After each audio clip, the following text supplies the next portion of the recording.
Solar install ചെയ്യാൻ plan ചെയ്യുന്നവരാണോ നിങ്ങൾ, അതോ ഇതിനോടകം സോളാർ ഉള്ളവരാണോ?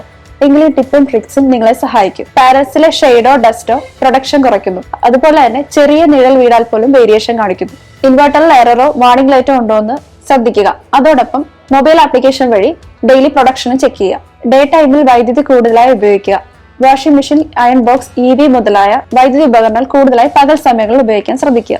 6 മാസത്തിൽ ഒരിക്കലെങ്കിലും സോളാർ ടെക്നീഷ്യൻ വഴി സർവീസ് ഉറപ്പുവരുത്തുക.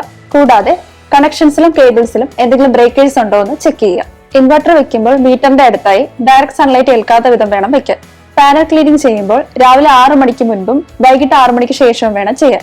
ബൈഫേഷ്യൽ ആൻഡ് ടോപ്കോൺ പാനൽസ് ആണ് നിങ്ങൾ വീട്ടിൽ വെച്ചിരിക്കുന്നതെങ്കിൽ റൂഫിൽ വൈറ്റ് പെയിന്റ് അടിക്കുകയാണെങ്കിൽ കൂടുതൽ റിഫ്ലക്ഷൻ കിട്ടാൻ അത് സഹായിക്കും. അതോടൊപ്പം തന്നെ പ്രൊഡക്ഷനും കൂടും. ഇതുപോലുള്ള ടിപ്പും ട്രിക്സും അറിയാനായി ഞങ്ങളുടെ ചാനൽ ഫോളോ ചെയ്യുക.